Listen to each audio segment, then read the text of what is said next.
السلام عليكم ورحمة الله وبركاته. إن الحمد لله نحمده ونصلي على رسوله الكريم. أما بعد فقد قال الله تعالى: أعوذ بالله من الشيطان الرجيم. بسم الله الرحمن الرحيم. يرفع الله الذين آمنوا منكم والذين أوتوا العلم درجات. সমস্ত প্রশংসা আল্লাহর জন্য, যিনি তার তাওহীদ তথা একত্ববাদ এবং তার পরিচিতি সম্পর্কে মানুষের ধারণা, আকীদা, বিশ্বাস কী হওয়া উচিত সেটাকে যথাযথভাবে আমাদের জানার জন্য ইতিমধ্যে সুযোগ করে দিয়েছেন। সে আল্লাহর শুকরিয়া আদায় করছি, কৃতজ্ঞতা আদায় করছি, প্রশংসা আদায় করছি। আলহামদুলিল্লাহ। দরুদ এবং সালাম বর্ষিত হোক আমাদের প্রিয় নেতা, প্রিয় রসুল মুহাম্মদ রাসূলুল্লাহ সাল্লাল্লাহু আলাইহি সাল্লামের প্রতি। সম্মানিত দিনী ভাই ও বোনেরা, পৃথিবীর যেখানে আছেন, আল্লাহ সুবহানাহু ওয়া তাআলা আপনাদের সকলকে হায়াতে তয়্যিবা দান করুন এবং সুখ স্বাচ্ছন্দ্যময় জীবন দান করুন। জীবনের সকল প্রতিকূলতা থেকে আপনাদেরকে হেফাজত করুন। আপনাকে, আমাকে, আমাদের সবাইকে, আমাদের বাবা মাদেরকে আল্লাহ সুবহানাহু ওয়া তাআলা ক্ষমা করে দিন। আমিন ইয়া রাব্বাল আলামিন। আল্লাহ সুবহানাহু ওয়া তাআলা বলেছেন, তোমাদের মধ্যে যারা ইলম অর্জন করেছে তাদের মর্যাদা বহু গুণে আল্লাহ সুবহানাহু ওয়া তাআলা বৃদ্ধি করে দিয়েছেন।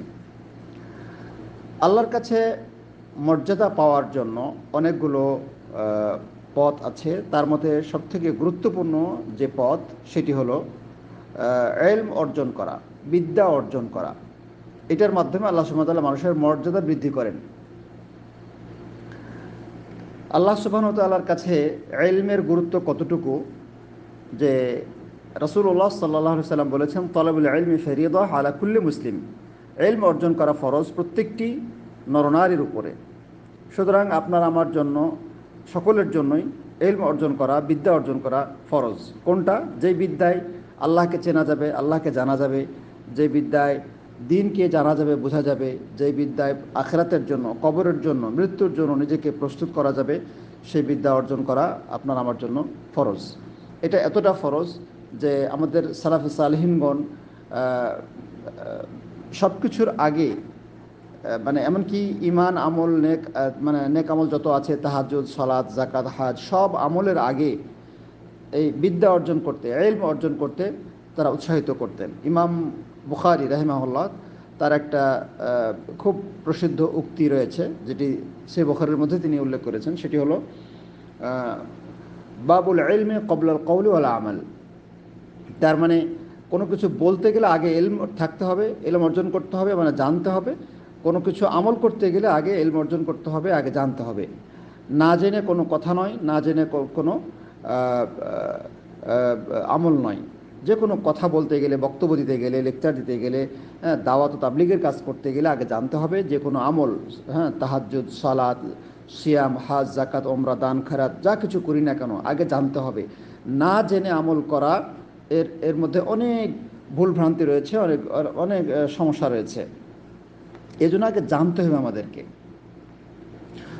অন্যান্য যে সমস্ত দাওয়াত ও তাবলীগের কাজ চলছে, আর সালাফি মানহাজের ওলামায়ে কেরাম এর যে দাওয়াত ও তাবলীগের কাজ করেন, এই দুই ধারার দাওয়াত ও তাবলীগের মধ্যে একটা পার্থক্য হলো যে সহি আকীদার, সহি মানহাজের এবং সালাফি মানহাজের ওলামায়ে কেরাম যা বলেন, যতটুকুই তারা করেন, তারা জেনে বুঝে করেন। এটা কেন করব, কেন করছি, করে কী লাভ, এটা ফরজ না ওয়াজিব, করলে কি ক্ষতি, না করলে কি ক্ষতি, এই বিষয়গুলো জেনে বুঝে তারা করেন। এবং এটাই কোরআনের মানহাজ, এটাই হলো রাসূল সাল্লাল্লাহু আলাইহি সাল্লামের রেখে যাওয়া মানহাজ। আল্লাহ সুবহানাহু ওয়া তাআলা কি বলেছেন, যে কুল হাযিহি সাবিলি আদউ ইলাল্লাহি আলা বাসীরাতিন আনা ওয়া মান ইত্তাবা'আনি। আল্লাহ সুবহানাহু ওয়া তাআলা বলছেন যে, হে রাসূল সাল্লাল্লাহু আলাইহি সাল্লাম, আপনি বলুন যে এটি আমার রাস্তা। কুল হাযিহি সাবিলি, এটি আমার রাস্তা, এটি আমার পথ, এটি আমার পন্থা। আদউ ইলাল্লাহ, সেই পথটা কি? আমি আল্লাহর দিকে ডাকবো, মানে তাওহীদের দিকে ডাকবো। এক আল্লাহর দিকে ডাকা মানে তাওহীদের দিকে ডাকা। তো আমি এক আল্লাহর দিকে ডাকবো। কিভাবে ডাকবো? আলা বাসিরা, বাসিরা মানে হলো অন্তর্দৃষ্টি। আর অন্তর্দৃষ্টি একটা তাৎপর্যপূর্ণ কথা। তার মানে গভীর জ্ঞানের ভিত্তিতে জেনে বুঝে আমি কি করব? জেনে বুঝে ডাকবো। তো মানে যেটা বলছি সেটা সহি কিনা,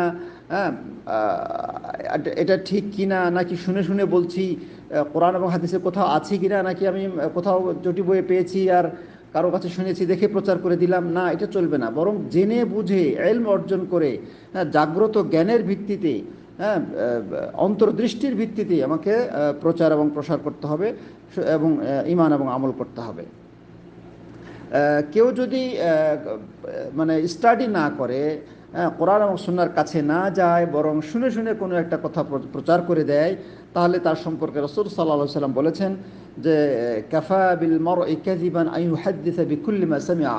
একটা মানুষ মিথ্যাবাদী হওয়ার জন্য এতটুকু যথেষ্ট, এটুকু করলেই মানে সে মিথ্যাবাদী হয়ে যাবে যে সে যা শুনলো তাই প্রচার করে দিল, কোনো তদন্ত করলো না, কোনো খোঁজ খবর নিল না, স্টাডি করলো না, পড়াশোনা করলো না, হ্যাঁ, খোঁজ খবর নিল না, যা পেল তাই প্রচার করে দিল অন্ধের মতো।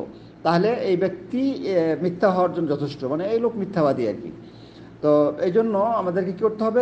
এলম অর্জন করতে হবে, জেনে শুনে আমল করতে হবে। যেটা বিশ্বাস করব সেটাকেও জেনে শুনে বিশ্বাস করব, যেটা আমল করব এবং যেটা প্রচার করব মানুষের কাছে, সব আমরা জেনে বুঝে আমল এবং প্রচার এবং প্রসার করব, সব কিছু করব জাগ্রত জ্ঞানের ভিত্তিতে। আল্লাহ আমাদের বোঝার তৌফিক দান করুন।